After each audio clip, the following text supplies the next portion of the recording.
It's a good game. Hey there. How you doing? It's me, your old buddy. I'm just sitting here playing one of my newly acquired PlayStation 1 classics, Medieval. Medieval? Who cares, really? Me? You see, lately I've been sucked down this rabbit hole that is collecting old games and consoles, specifically ones that I never really got the chance to have or buy when I was younger, because I was sans cash, or without money. Yeah, I don't know why I'm talking like that either. I think it's just coming out naturally. I don't know. I mean, look at how I'm sitting. I don't play video games on the edge of my bed to practice posture. Normally I'm laying down, but hey, gotta film the video somehow, right? Now, this rolling snowball of money hemorrhaging came when I was out and about in a local electronics repair shop that also deals in old or rare gaming hardware. Picture it. I'm staring at a copy of Mag when I hear a twinkling sound from the other end of the shop.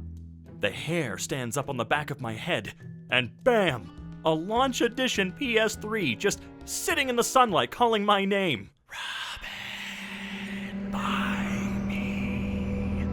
me, you jackass. You see, I was a PS2 and PS3 kid growing up, with the exception of my very first actual consoles, including the NES, N64, and of course, the Wii. At the end of the day, I was mainly a Sony boy. You see, the first console I actually fully purchased for myself was one of those fat PlayStation 3s around 2010. You know, the one, not as shiny, couldn't play PlayStation 2 games, they got rid of all the card readers. I know. Disgusting. As a kid, I was always envious of my friend who was able to nab that incredibly expensive launch PlayStation 3, since it was, after all, the ultimate PlayStation experience. Sorta. Didn't really feel as ultimate when you spent half of a mortgage to get it.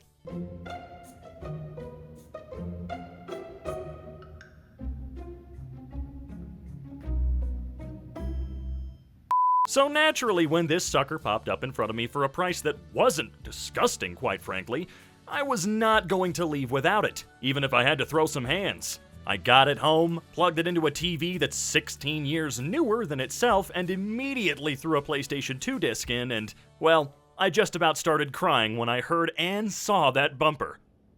Oh! It was seeing that logo and hearing all of the sounds that caused really all of the nostalgia to come flooding back at once. As many of you know, once those gates are open, closing them is, well, not usually possible, especially on year 3 of a 2-month pandemic. Now, I've already got 2 hobbies that I'm pretty knee-deep into, both centered around collecting: instant cameras and steelbook movies. So this was already a very dangerous game for me to be playing.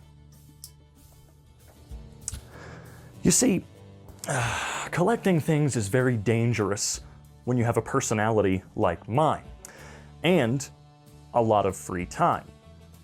My brain's a little broken up there, so whatever dopamine I can get, however I can get it, I'm gonna get addicted to that more than anything.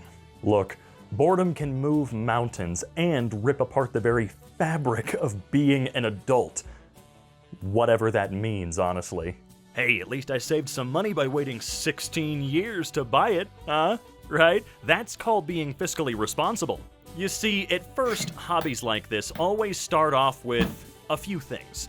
Maybe a console you had as a kid, your favorite 3 games, and if you're not careful, whoops, I bought Finland. Hi, Amazon? Yes, that orange juice I bought is just not quite right. And there is no exception with me whatsoever. I've been going bonkers to the point where I even rented a U-Haul to pick up a pair of CRT television sets to make sure I get the true analog experience with the older consoles I buy. I mean, I want to play them naturally, and the best way to do that is with the hardware these games and consoles were designed specifically for. I mean, I don't think a single human being alive knew what TVs were going to be 20 years in the future.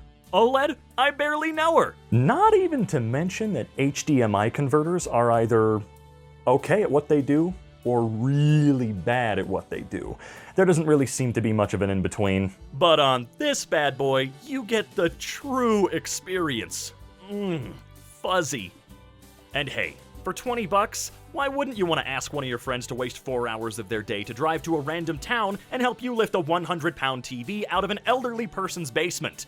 Like I've been saying, this is a dangerous hobby that I have really no intention of slowing down with anytime soon. Despite my wallet's protests, I haven't been this excited about a hobby in a long time. And truly, I haven't had many hobbies at all. It truly is great, finally getting to collect all the things I really wanted to as a kid, even if it's just for the sake of collecting, which, hey, it's valid. Not to say that this entire collection is here just to have. I do plan on playing all of these.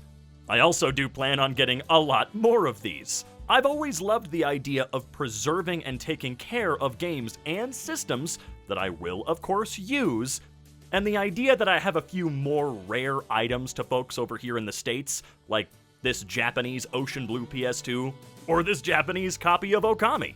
And of course, rarity doesn't mean worth a lot of money. I don't feel there's much validity in jumping into a hobby just to say, my things are worth more money than yours. Your collection should be yours uniquely.